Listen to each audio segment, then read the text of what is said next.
Welcome to Pre-Shift, tidbits of wisdom for everyday service. My name is TJ Griffin, and I'm the corporate wine educator for Winebow. We encourage your questions at any point during this webinar, but please use the Q&A rather than the chat bar. We have a special guest joining us today. Master Sommelier Madeline Triffon is the First Lady of Wine for Plum Market, a multi-state elite grocer.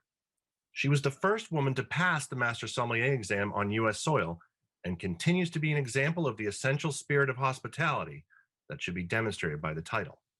She is a leader in the U.S. wine industry and makes her home in the Detroit metro area. Welcome, Madeline.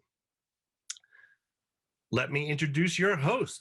Master Sommelier Ron Edwards is the husband of one wife, the father of 5 girls, a surfer, and a missionary kid. He has almost 30 years of hospitality experience, and since 2018, he has been the director of wine education for Winebow. And now, here to discuss today's topic, meeting the client where they are, Master Sommelier Ron Edwards. Hello, Madeline. It's so good to see you. If only I'm thrilled to be here. Thank you for inviting me. I couldn't help but invite you for this because I cannot count on 2 hands, maybe even 2 hands and 2 feet for toes, the number of times you said something to the effect of take it, meet them where they are, go all the way to the guests, meet them where they are. And I knew that this is a concept that a lot of these pre-shift webinars are really me speaking from the heart about something that I think is either a drastic problem in the hospitality industry or something that we struggle with internally as hospitality professionals because of either the outside influence or trying to make the right decision or what have you. And I knew that the 2 of us could, at minimum, speak from the heart on the topic of meeting the guest where they are, meeting the client where they are. So thank you very much for taking the time out of your schedule to join us. I can't imagine doing anything more joyful. You know, we can have this conversation on and on and on, and I would be a happy camper. And it's hello to everyone out there. We can't see you, but we know you're there. All right. And yes, if you have comments and questions, this may indeed be a great interactive discussion. We have plenty to talk about in our outline. We could probably do this for 2 hours. We're not going to, but we probably could. So definitely put your comments in the Q&A, and TJ, I know, has some comments along the way, and so we'll get him involved. But let's get started with, all right. So this was an interesting conversation because when we talked about this in advance, I brought up the gap. You know, because I think that we need to realize and admit and embrace that there is a gap between you as the professional and the client as the purchaser, and that there are some sources for that. And I love the fact that you immediately recoiled at that. Well, you know what? I didn't so much recoil as I was looking at it and going, what is the gap? What are we talking about? Because I just don't feel there is one. Between me and the guest. And that's not because I'm some sort of goody two-shoes or, you know, exceptionally nice person. I just was always committed to doing the job, which, you know, from ground zero for me, working my way through college in various restaurants, including, you know, vegan, vegetarian restaurant in those days, and then graduating to white tablecloth fine dining. You know, my job was to figure out what the guests wanted and needed, and to, at the very least, provide that, and hopefully, maybe even exceed it. Put a smile on their face. You know, that seemed like a simple and straightforward to me. So I have kept that simple and straightforward intent because it makes my life really easy that way. Well, I love that about you, and you were a great example to all of us who interacted with you for that reason. But I would tell you that you're not normal in that regard.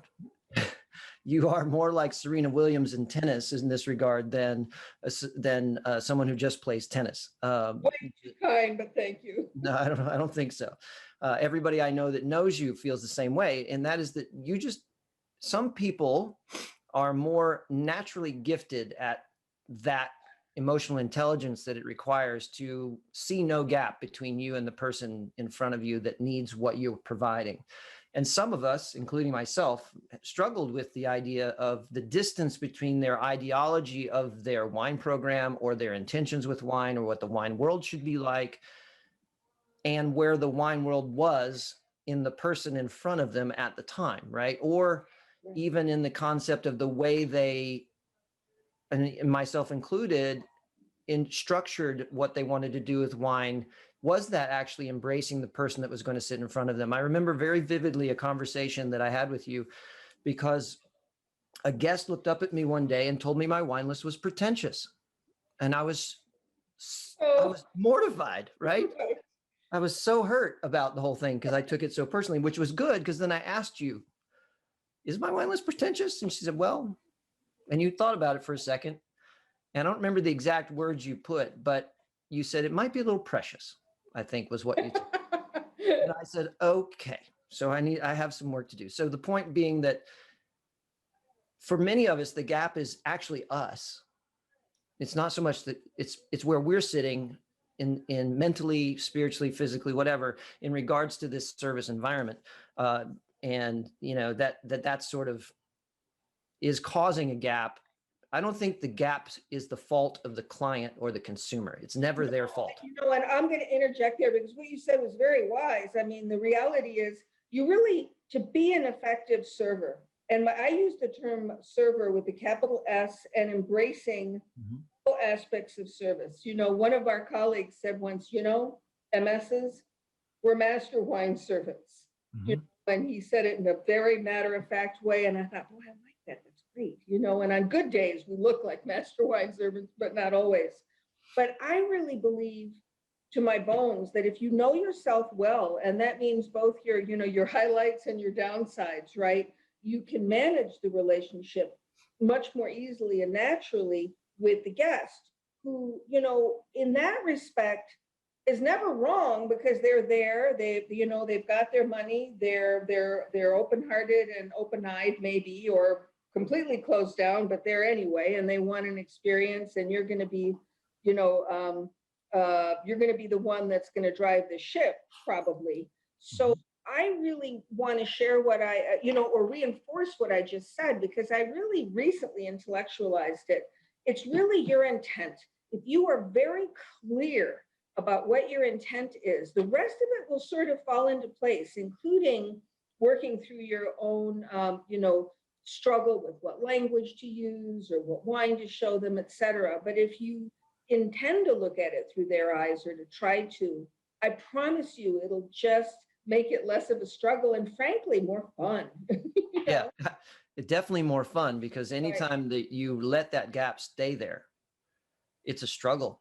You're like, why won't people come all on board with me? Well, because it's not their job to come on board with you. It's your job to come on board with them.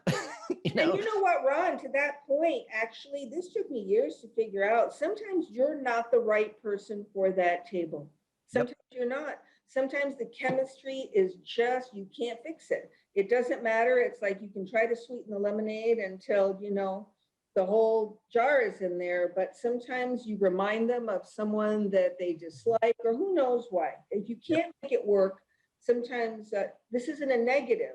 If you can recognize it and maybe back off or let your partner or someone else who's coming in contact with the table carry the ball, it'll be a relief to both of you. Yeah, I agree with that. TJ, how you tracking with this? Are you feeling inspired yet? I have so many questions right now. First off, what you just said, Madeline, is really interesting. But you know, having served my time in the hospitality industry as a server, Make it sound like a prison sentence. Don't make it. Well, yeah, sometimes it was. But having been there, what if you are a bad match with the table, but you don't have a choice? This is your section. You're the server. There's no one else there, you know, et cetera. How would you handle that? Well, I'm going to tell you, there's another decision you make internally, which is how you feel, and how you feel about yourself is very much not the issue at all. You know, there's a reason why, you know, 200 Navy SEAL candidates start and 9 make it, because they're taught to ignore how they feel. This it's very much a mindset. So sometimes it's very uncomfortable. And sometimes if you know that your presence is not necessarily soothing, then you know what? Use your common sense, minimize it as much as possible, get them what they want in, a timely fashion, keep an eye on the table, but back off. If the exercise here isn't to make it right. The exercise is for them to have a lovely experience, right? So again, that's intentional. Does that resonate? Yeah, absolutely. Another great quote. The intention is not to make it right, because that's how I would have felt. I'm going to make this right, and I might make it that much worse. Yeah. But just listening to the two of you, I think I'm more like you, Ron. It sounds, Madeline, like you are sort of naturally gifted in this emotional intelligence area. And I was going to ask, because I think you can work on that. It can be a skill. And I was going to ask how to do that, but you already answered it, I think, really well. If your intent is clear, it will start to fall into place. And if you make a mistake, at least it will come off as a sincere mistake. Absolutely. And someone said to me once, one of my best friends said to me, I like to surround myself by people who are smarter than I am. It really has helped a lot in life. But they said to me, oh my God, and I just missed it. It went away, but that's okay. Can I? You can come back to it anytime you want. I'm going to come back to it in a minute, but I want to share, do you mind, TJ, if I share a gap I do perceive? Oh, please. I know what I was going to say. I was raised in a Greek family in Greece, and, the whole country has too much emotional intelligence for their economic health, actually. And I'm making a little joke, but, go spend your summer vacations there. The islands need you, and you'll have a wonderful time. But, at the end of the day, my parents really impressed only a couple of things on me, which is to have good manners and be thoughtful, which is one and the same thing, and to try hard. So regardless how I felt, that's how we operated. It was simply someone walked in the door, if they were with family, they were accepted wholeheartedly. So I got that, from the very beginning, the conditioning. If you don't have that, I'm so glad you said that. This is a skill set. This isn't some sort of, ethereal voodoo. If you intend to hone that in yourself, you can absolutely get just enough, even if it's not natural, to help you in situations where it's needed. That's what I was going to say. But I do have a thought about a gap. If you want to talk about that now, or if you want me to. Yeah, let's talk about this, because I think this sets us up beautifully to see that we're seeing it from two different perspectives, but in the end, there's one problem to solve. Yes, and that actually, thank you for saying that, Ron. I hope you all are getting that. Ron and I are dear colleagues and friends, and we do approach things quite differently, but I can honestly say that we accept each other completely the way we are. Sometimes we might look at each other like alien nation, like, what do they mean? But, we know that that whatever is being communicated by the other person is of value. So we listen, right? Listen, very important word. So the gap that I will say I do perceive, and I'm going to pivot to address it in a slightly different way, goes to wine, actually, before people. When I learned to taste wine in a vacuum. By that, I mean, I had no mentor, nobody, it was me and the wine. So I, other than asking, I think I've told you the story before, Ron, when Andre Gagé, the late owner of Louis Jadot, came to Detroit. This was a big deal. We were a secondary market, maybe tertiary in those days. And I asked him, how do you taste wine, Mr. Gagé? Can you give me some direction, right? Because I had none. And I was a young, so-called sommelier trying very hard to be credible. And it took me a while. And he, gave me the time of day. And the takeaway for him was the first thing I asked myself and the last thing I asked myself is this good wine? And I thought, that's what I have to teach myself to recognize. So the wine's been my teacher. So to this day, every time I approach a glass, I try to really still my mind completely, have absolutely no preconceptions, and address it as honestly and openly and speak its language, which is what? Kind of silent, actually. sensory language. And then I'm going to translate it to English, right? So what I feel in my subconscious is a deep sense of responsibility to the wine. And the gap is I'm asking myself, how can I be the bridge from this wine to the consumer? Can I be the bridge from this wine to the consumer? Sometimes I can't, but I'm going to tell you the secret I came up with, I realized recently. For me, believe it or not, a lot of it is texture, not fragrance, not flavor. Because the next time you're in a crowded dining room with a lot of bottles on the table, look around and you will be surprised. A lot of people don't smell the wine and they don't, sit and chew it the way we do, right? They're drinking it. There's no wrong here. That's their product. But the texture is super important. And I often will, if I'm going to present a wine or if I'm being given a wine to present, depending on the circumstances I'm in, if the texture is really unfriendly, I will resist it, AKA young, aggressive Nebbiolo with no food. Why would I do that to someone? Or a dry white whose acidity is so compelling and whose minerality is so almost obnoxious in its youth. It's like you're drinking a margarita, wine with salt. I'll go, unless there's a little piece of cheese on the table, this is probably not a good idea for the common man, capital C, capital M. Thank you for letting me express that.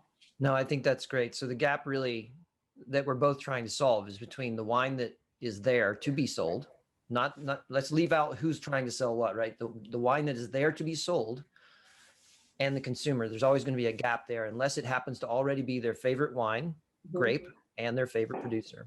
So let's talk a little bit about, the sources. And that's the imagery here is somewhere there's a beautiful spring putting out this gorgeous water, right? And all of these things, this gap between the wine and the consumer, the gap between me, not you, because you don't have any gaps, but the gap between me and the consumer, there are sources of that, both internally with me and also where they are standing. And some of those are, so let's talk like the most common obviously is knowledge, right? Wine is this enormous subject matter that none of us have wrapped our hands around, not really. And if we don't have some compassion for the overwhelming nature of what it takes to know a little bit about wine as a consumer, we're always going to fall short of getting to their spot. Well, and you're speaking immediately to something, you want to talk about, emotional intelligence. The reality is, what do they feel? Insecure. Everybody still today, 2021, this is not the beer culture where they're coming in and, the beer pros are going, hi, here's a glass, enjoy it. We'll talk about it later, and obviously I'm oversimplifying, but, faced with the wine list or the entire, subject, it tends to implode people a little bit unless they're in a service scenario where everything that's being expressed is don't worry about it. We're here, we're going to figure it out, and we're going to get you something delicious that way over delivers your price point, right? That's the subtext. So yes, we have to acknowledge that knowledge gap. Yeah, no, but on a practical level, what is the simplest, easiest question? I always go back to simple. It's my favorite word right now. Because, easy, straightforward. If you want to know my idea of decor, it's the Greek islands, which is pretty much nothing, right? Whitewashed, right? Simple. Razzo floors. That's it. No rugs, nothing, right? So, what can you ask someone, especially if you're at a table and you've got 15 seconds in a loud dining room, right? Yeah. What do you love? What have you had before that, really, what wine have you had recently? What's your favorite wine? If they come up with any answer, all of a sudden the subject is multidimensional. What has been revealed to you? Texture, flavor, price point, country, style, blah, blah, blah, blah, blah. So listen to it. Now, they may not be able to answer the question, in which case, your job gets a little bit more interesting, right? If they can, it's a lucky day. But if they can't, then, then what do you do, Ron? Where do we go with this? Do we play 20 questions? Do we give them a taste of something? Depends on the question and answer period, right? And I I think I want to save that answer for the bridge, because I think that's part of the bridge, right? But Right. yeah, we need to find out what they know Right. compared to what we have to offer, right? It's not so much what they know compared to what I know. It's compared to what do they know compared to what is in front of them, either on the wine list or on a shelf. And then we can go from there. And I think answering the questions we ask and the answers we give and where they go from there, I think is part of the structure, the bridge that we're going to talk about next. But we also have to absorb personal preference, which is a little wrapped up into what you just asked, right? Like, what do you drink at home kind of concept is one of my Right. common questions. And trying to figure out if they already have a go-to. There are just a ton of people in the world that if you say red wine, their brain registers whatever they expect out of Cabernet Sauvignon. If you say Right. white wine, their brain registers whatever they expect out of Pinot Grigio or Chardonnay, because Right. that's what they drink at home almost all the time. And so getting to a point where you know their personal preference is a starting point for the conversation. It means either I'm going to keep you right there, or we're going to have a conversation that allows you to feel comfortable to explore, one of the two. And to your point, again, simple solution. I'm trying to externalize what I do somewhat automatically, which is the downside of having done this for forever, right? Not always well, but you can ask them, do you feel playful tonight? You want to try something you've never had before, something outlier? Or let's say the wine list is open to the Bordeaux page. I might ask them, oh, do you drink Bordeaux often? Because you may have in front of you a collector who knows more about Bordeaux than whoever's written an encyclopedia about it, because they drink it every night, right? We Or knew those people in maybe Detroit. going, you know what? I hear it's good, and that 2016's terrific vintage. Is that right? So, that's where the listening comes big time into play, and asking simple questions that don't put the guest on the defensive. Yeah, and then I think there's two other sources of the distance that we could kind of lump together to a certain degree: social pressure and crowd mentality, right? Because they're sort of linked together. This idea of everybody else drinks this, so I should too, or the social pressure of it's a moment in time that I have to supply the correct wine for, that sort of thing. No, absolutely. And actually, you and I were chatting about this before. Everybody has some sense of that social pressure, unless they're dining by themselves and they care about what the people around them think they're drinking, Which But does exist. Okay, maybe they will, But the reality is, this used to be somewhat easier, at the beginning of my day in white tablecloth fine dining, where I learned service really at the hands and heels of, career tuxedoed gentlemen who were, service professionals. They weren't, working their way through college to get another job. This was it. And they really had it down. And we used to, quote unquote, and talk about it, read, quote unquote, tables. Who's the guest? Who's the host? Who's the boss? Who's entertaining whom? What do we think the average price point is that they feel comfortable in, et cetera, et cetera, et cetera. The playing field is very messy these days. I go to a table and I expect to be able to figure out nothing. So, I just have to be a little bit more creative and attentive and accept that. I don't resist it at all, and frankly, you can always default politely to a direct approach. Do you need more than one wine list at the table? Would everyone like to look at it? Is there anyone in particular who's handling this with me? Right. That type of thing. Yep. Is this a special occasion? I mean, these are somewhat hackneyed, overused phrases, but I tell you what, they work. Do you like sparkling wine? I mean, don't assume that just because it's a celebration, champagne's in the cards. Right. It should be. Yeah. Always. Yeah. But there's a gap. I have an opinion about that. My current favorite thing to do is tuck it in at the end. Oh.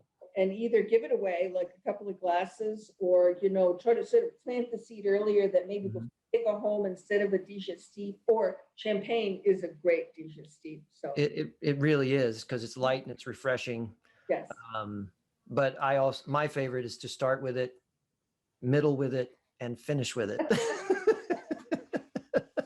Okay, so there's this other thing that this was all part of that discussion is the gap of who's buying, right? Mhm. Because we need to remember that they're spending their money and we need to be Right. cognizant of that. And then the last one that I think I just want to hit in cursory, and then we can move on to some of these bridges, is the idea of prejudice. There is regional and grape variety prejudice in their minds and Right. also in ours. And we have to be very careful not to let those two conflict with each other because, it's really about what they like, but they may be prejudiced against Riesling or against Pinot Noir. Or like, I can remember so many people like, no, I'm not going to drink Pinot Noir because it was not cool to drink Pinot Noir until after Sideways. It's see-through. You Yeah, know, it's texture. But seriously, that in itself was a barrier because, a red wine that light bodied, oh boy, that gives me vertigo. I like sitting on the bridge. I don't know if I want to try to jump that. Yeah, so these pictures are kind of representative of what we're going to try to accomplish as professionals. And honestly, I think this applies just as much to a dining room table as it does to a retail shelf if you're standing there trying to sell something to a customer.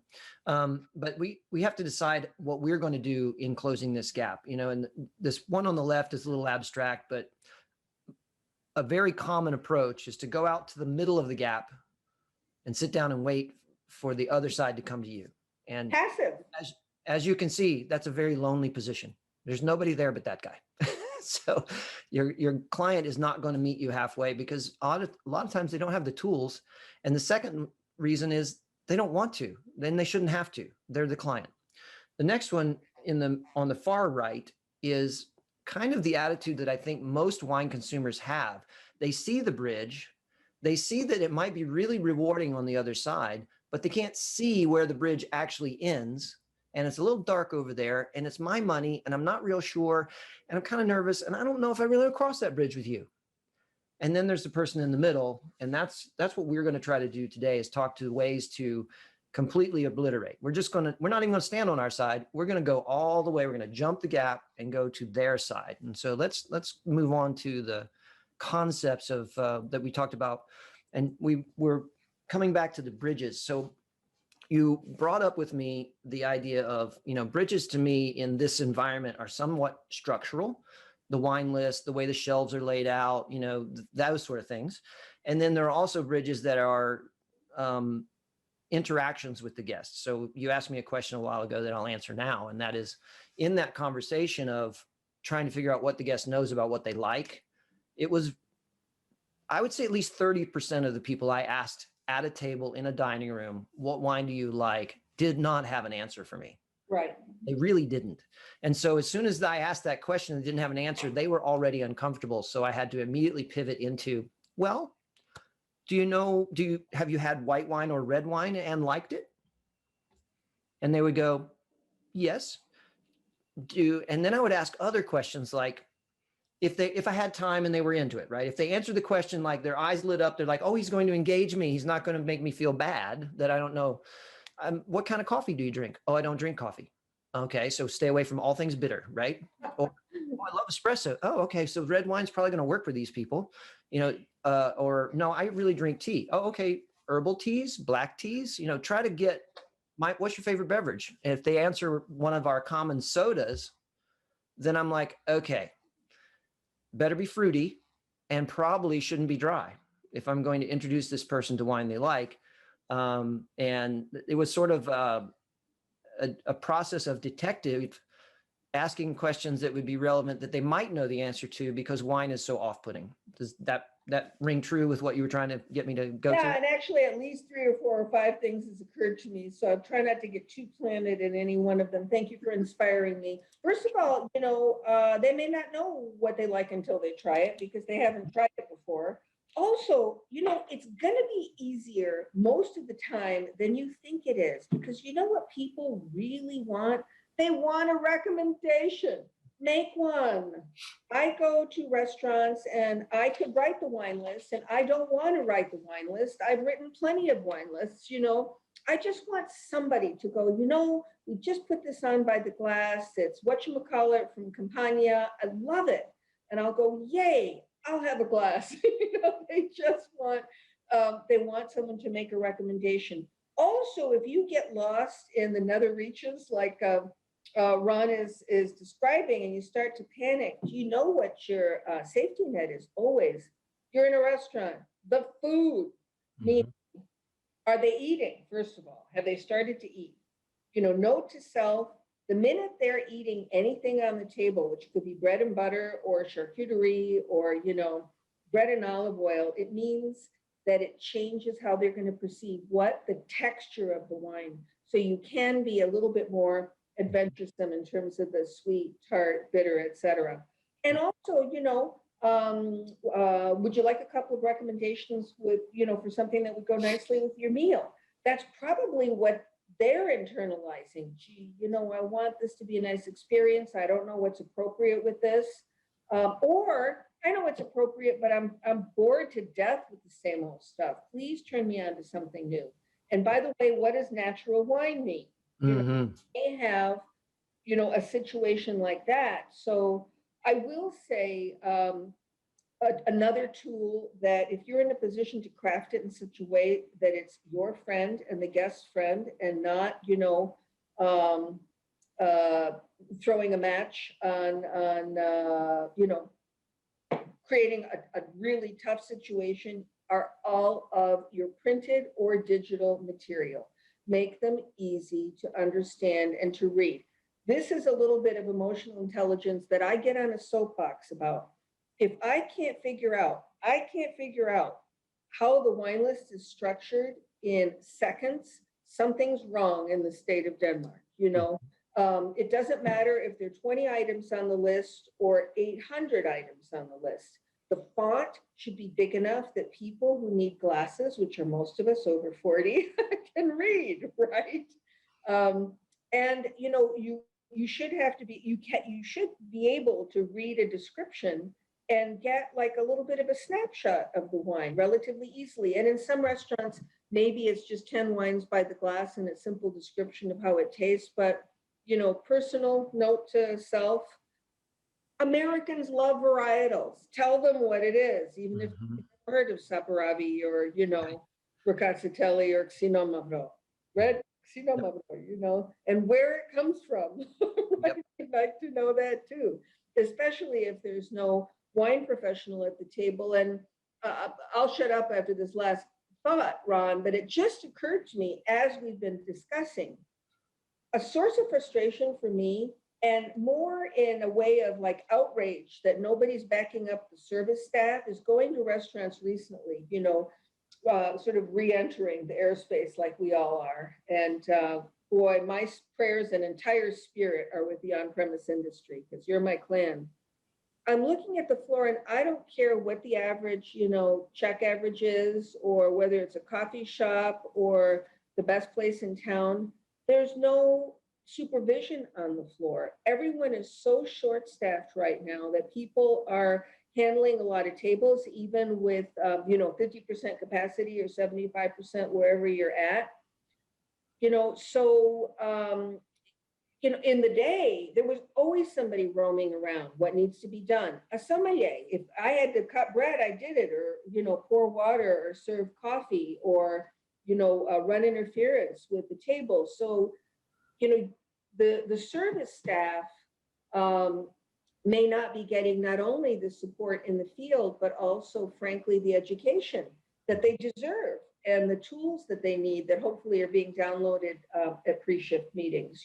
What language to use, tips like we're talking about here. So I told you it was 4 or 5 points that occurred. Yeah, yep, got it. No, I agree with you. And I'm also passionate about that, which is not in a self-serving promotion, but that's what pre-shift was for, is for professionals. I mean, it's 11 o'clock in the morning.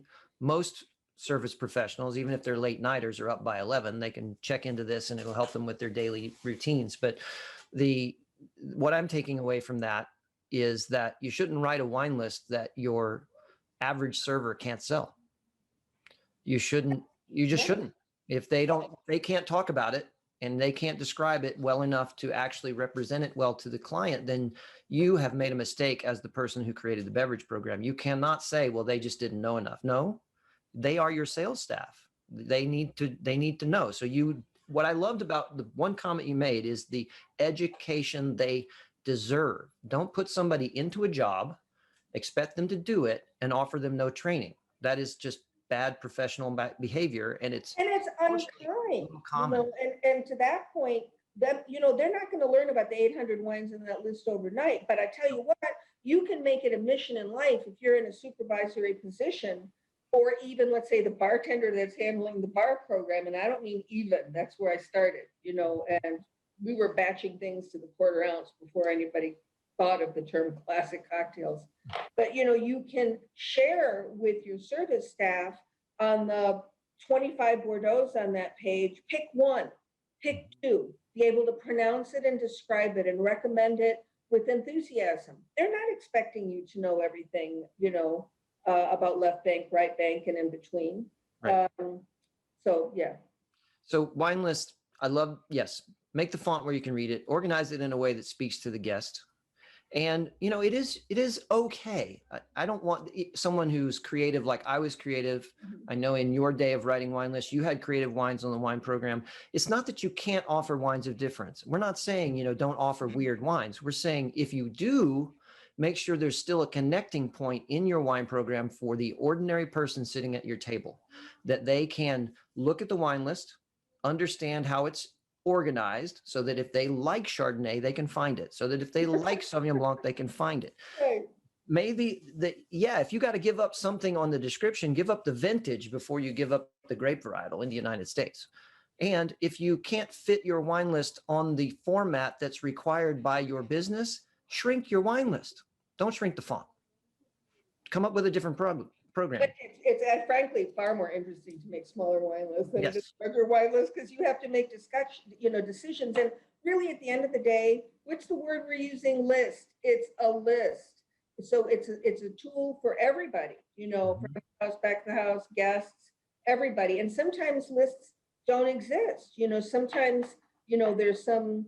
There's what's on the menu, and then there's a bunch of stuff that the owner or the sommelier has in the back, and there may or may not be, a list of those wines, but hopefully there's a person that can speak to it. Can we talk about the whole business of, I brought up natural wine.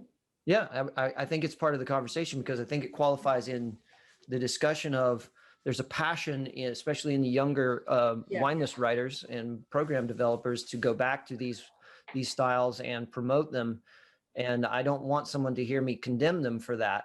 I will, however, transfer a couple of personal experiences and after you tell your story, as to how they have to think about this from who's sitting in the chairs or who's shopping on the shelf. And frankly, what was the how do I taste wine? Just hold this thought for a minute. Is this good wine? Mm-hmm. So I'm open to any damn thing, and it's my business, since my guests and my staff are interested in the whole natural wine subject, that I walk towards it just the way I walk towards, a consumer. I'm not avoiding it.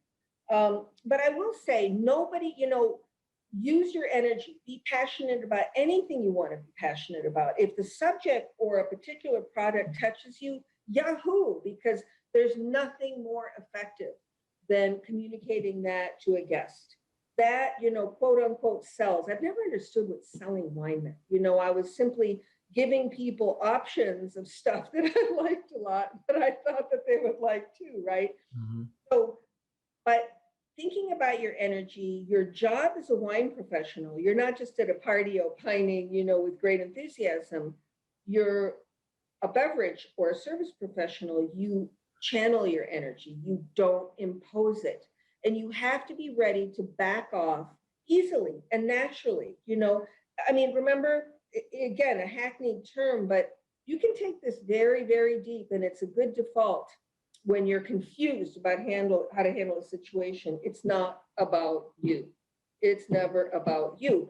Your energy, your enthusiasm, your passion, your style even may be wonderfully appropriate and useful in a service situation, but you have to be the master of yourself as a pro. As far as the subject of natural wine goes, or actually anything tricky, practice an easy, simple answer if somebody asks you the question. Your what is it, that wonderful, I think it's Gosford Park, where Helen Mirren is talking about herself as a service professional. She says, I'm as good as they get. You can't imagine how good I am. I know what they want before they even start thinking about what they want. So I found that just delicious. You're being proactive in imagining a situation where you can over deliver. I recently did a Michigan wine tasting with a terrific winemaker, Sean O'Keefe, and I asked him if one of his wines could be called natural, and he thought about it for a minute because it's orange wine. And he said, not really, because I use a little sulfur to stabilize it. And I thought, well, cool. It's not a black and white thing, right? So I used that actually in the seminar to clarify it with the guests. And then my parting shot, Ron, sometimes it's not appropriate for you to take them beyond what they like. The reality is, many years ago, I had a couple that used to come in to see me at a wonderful restaurant called the Rattlesnake Club. And, they liked White Zinfandel. I don't even know if that exists or not anymore. It still exists. Does it still exist? Yeah, it still exists. They liked a specific brand of White Zinfandel. And I, of course, was all enthusiastic about touch of sweetness, refreshing, something different, just slightly more expensive, and would try different Rieslings and Chenin Blanc and Demi-Sec Gray on them every time they came in. And one day, the lady went to the restroom, and the gentleman looked at me and looked really sheepish and said, today, do you mind if we just have White Zin? And boy, was that an object lesson, and this poor man had to be embarrassed for me to get this. Mm-hmm.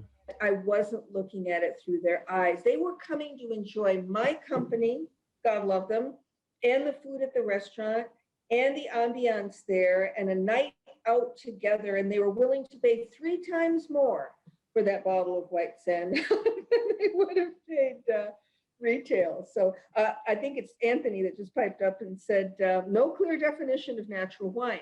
Right. So you can include that in your definition. There's no, certification for it. There's no clear way to define it. But here are some aspects of producers that call themselves natural wine producers.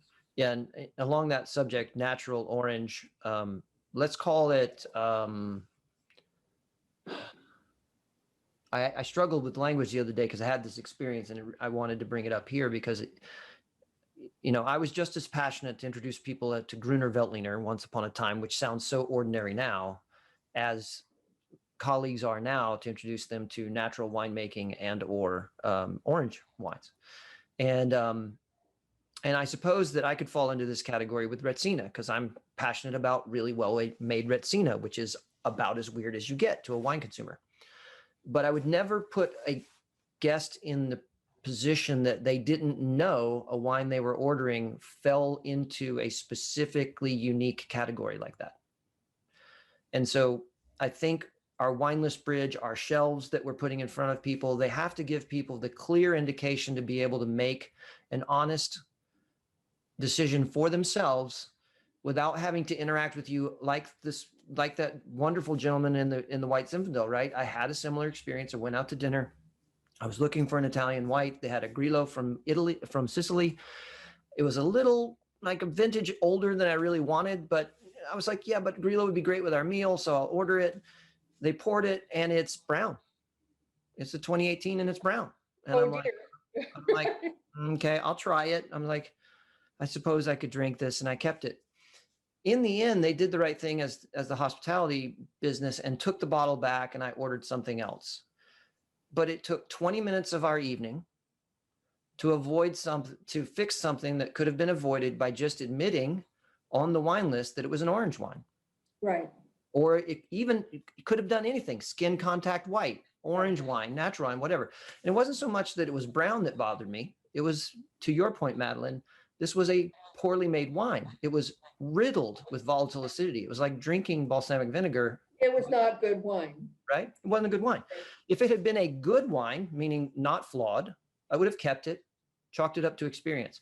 But the way they built their bridge only had one lane, and it was only going their direction. because no wines on the menu had any indication of that unique choice, because that is a unique choice by the person buying the wine and trying to sell it to you. So that's my comment on unusual offerings in wine lists, no matter what they are. And I think we need to talk about this.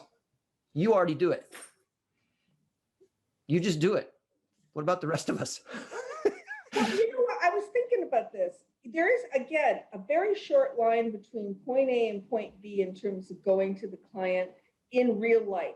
If you're in a service situation where there's movement and there's noise and there are priorities and bad things are happening, like the dishwasher isn't working or, what have you, it's kind of cool because your priorities are being set for you. And this is where you go into hyper awareness mode. Stop looking at your feet or listening to your mind or just focusing on the task at hand, going into the kitchen with one thing in your hand. Start looking around. And this is something that those tuxedo gentlemen a long time ago taught me. You're like moving like this friendly shark in the water. What's needed? What's going on at the table? I got to the point where I can see exactly where they are in their progression, even if I haven't been to the table in the last hour. And I'll give a very specific example that is actually a compliment to one of our colleagues, Josh Nadel, who was opening a restaurant in a beautiful hotel in downtown Detroit. And I went there early on, and they're packed and jammed, and everything is new. And we had a nice conversation. I'm having wine, but our entree comes and I'm out of wine. And I wasn't going to worry about it, but almost magically, the minute the thought occurred to me, he appears at the table with two glasses and an open bottle of Nebbiolo Langhe, and smiles and says, "Would you like a little of this? I think it'll be good with the ravioli." That's a master summer day. Yep. And that required no thinking. That required him simply being hyper aware of the physicality and the intent to make sure that the guests' needs were, we're not even talking desires here. We're talking needs. So it was a really beautiful moment. Thank you, Josh. Yes. And it is beautiful to see that happen. And in our notes here, we have a short phrase that is overutilized, but very poignant in the language of the last couple of years of being fully present. It takes effort. It takes concentration to block out the things that would distract you and be fully present for the guest, fully present for the person buying wine in front of you at the retail store, when there's all the noise going on around you and everything else, and it's just you and them, and you're closing the gap between the wine and that person if you can, and if not, you're choosing a different wine, but you have to be fully present. You have to see their body language. You have to watch their eyes. You have to not only hear what they say, but you have to see what they say. And I think that's what do they really mean? What do they really mean when they said that? Exactly. Which is all tied up in body language. And then the other thing is, lingo choices. Like, how are you talking to them? If they come to you with some really sort of nascent language about wine, then by all means, please return the favor by being very low key with your wine language, right? One of our favorite winemakers in Michigan always drove me crazy. I loved him. I loved his wines, but he never had a conversation where he wasn't talking PhD chemistry about his wines. And I just wanted to know whether they were in New Oak, right? And like, stop. We need to not do that to people. And we need to be very supporting in our efforts with them. And so this picture, I think, really pictures it. It's not like the person couldn't walk across the stream by themselves. A lot easier when somebody's, intentionally making sure you don't fall. Yeah. This rock, Yeah. that rock, next rock. And being fully present really makes the difference there. And that's the magic that you brought to dining rooms, was that you were capable in almost all occasions to be fully present with the person in front of you. And it's what makes you attractive to people in the real world too, is you learned at a young age that is how we treat people. And we need more of that in this world. And I need more of it with me. And the other thing that's really important here, going across that bridge, is you have to go across the bridge knowing that I am going to accept them for what they like, what they dislike, what they want, and what this occasion is speaking to them. If we go across thinking that our job is to take them to someplace new, that's the wrong motive. If we get there and they want us to take them to someplace new, woohoo, let's go back across the bridge and explore.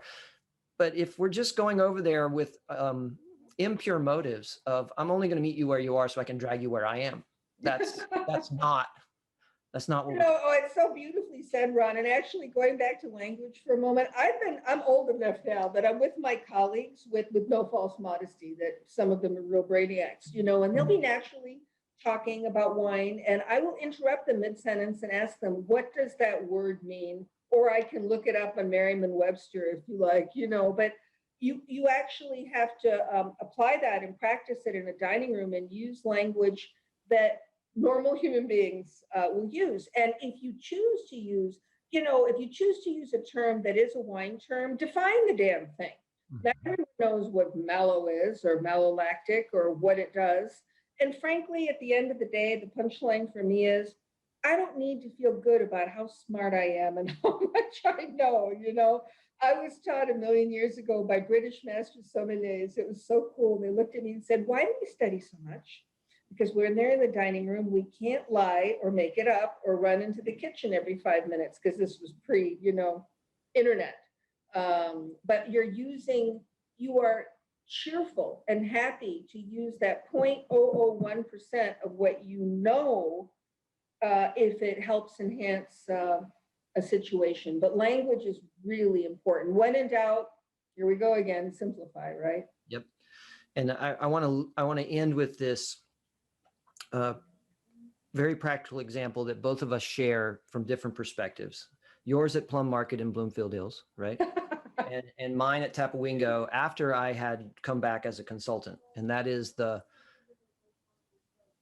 part of meeting them where they are is also meeting them where they want to spend. And hospitality professionals are not normally rich in their bank account. And so we have a different view of what expensive is than our guest. And we need to be very careful about that. So I'll let you tell your story because I think yours is perhaps more poignant than mine. And then I'll follow up with a quick summation of where I landed on that. And mine's funny. I mean, I spent, decades on premise. And then I found myself working for an upscale grocery store. I love saying that I work for a grocery store with like a massive wine department. And, by the way, I joined the company because the owners are so focused on guest perception that I thought, I can work for them because, I feel the same way. And we have stores we have 4 stores in Michigan, 2 in Ann Arbor, which is university town. That is alienation. That's a different animal, right? Lower average price per bottle, more units though. And then we've got 2 in the Bloomfields, Oakland County. And Bloomfield Township has one of the most well-heeled demographics in the United States. No exaggeration. And I would work the floor occasionally at that store. And the wines are arranged with the most expensive on the top, moderate, premium, premium, moderate, premium, and then the steals at the bottom.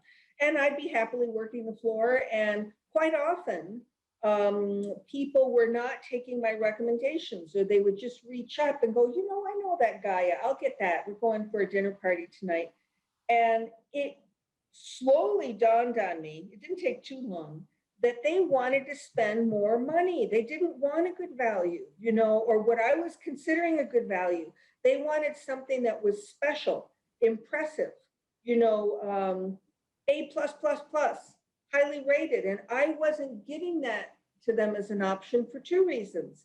I wasn't looking at it through their eyes and understanding their priorities based on where the store is. Because 15 minutes down the road, the West Bloomfield store was a different demographic, different thing. And also, I'm 5'1" on a good day. I could barely see the top shelf. I couldn't reach it. So it wasn't even occurring to me to go there. Or if I did, I'd have to point and have the guests pull the wine down. But Again, simple lesson, very poignant. Frankly, I didn't hurt anybody. They were just slightly annoyed that I wasn't letting them spend the money that they wanted to spend. Right. I had similar reality, and I'll go to my grave, I suppose, apologetic to Pete Peterson for not selling a higher ticket average while I was at Tapawingo as a full-time employee. I didn't do badly, but I could have done better if I had just used that simple principle of what I consider expensive isn't what they consider expensive. This is one time a year they're probably going to eat at this restaurant. It's a special occasion just because they're here. We have all the toys in the toy chest, all of them. So why not play with all of them, right? And so it became very poignant when I came back as a consultant, and I could tell this person had the dollars to spend. They brought up wines that were in the hundreds and hundreds of dollars as interest. And I was like, 2 years ago, I would have offered them something that's drinking better right now and probably be a better experience, but that would be foolish on my part. It would have cost $200 in revenue to take them the place that I thought they should go, as opposed to where they thought they should go. So I left them there, opened a bottle of wine that was too young to drink from one of the great producers of the world. They had the best time of their life. And I left knowing I need to stop doing that. If a master sommelier is not going to sell the highest priced wines on the list, then who is? Right. Nothing against me, nothing about any other sommelier, but isn't it my job to make sure that the best possible wine goes out the door for the best possible reasons? You can go to that room in the house. You've got the whole house available to you. Yeah. And to assume that the guest doesn't want to go to that room, for me, and I understand exactly what you're saying. It's me at Bloomfield. It was foolish, frankly. But it was a good lesson. We haven't given really anybody a chance to ask any questions. Well, we gave them a chance, but they haven't.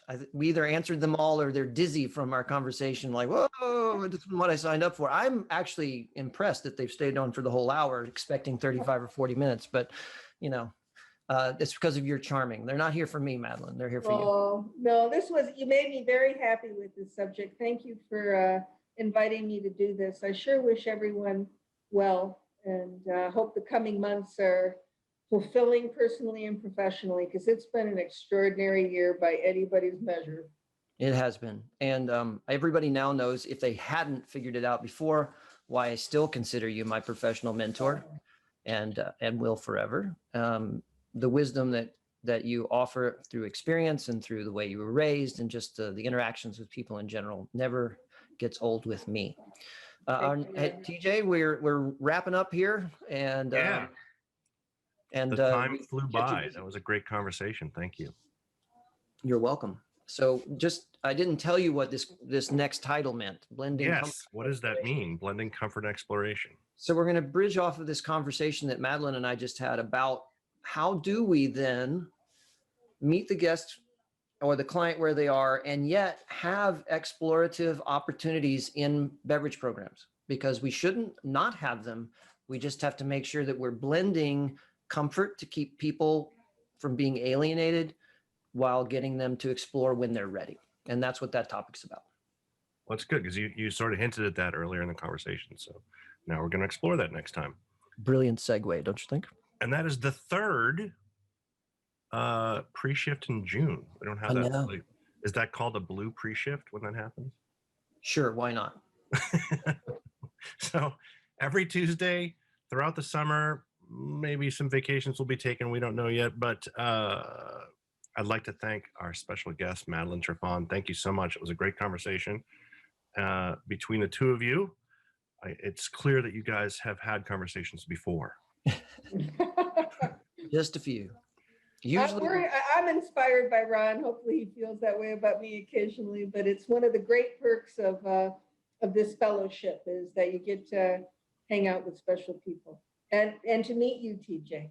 That's right. Oh, thank you. That's nice. Yeah, so next week, of course, alternating Tuesdays, the Bordeaux show, and join us in 2 weeks for the expansion. Next logical step for our conversation today, blending comfort and exploration. Same time, same bat channel. And thank you very much to everybody, and we'll see you then. Thank you, Madeline. I'll talk to you soon. Take good care.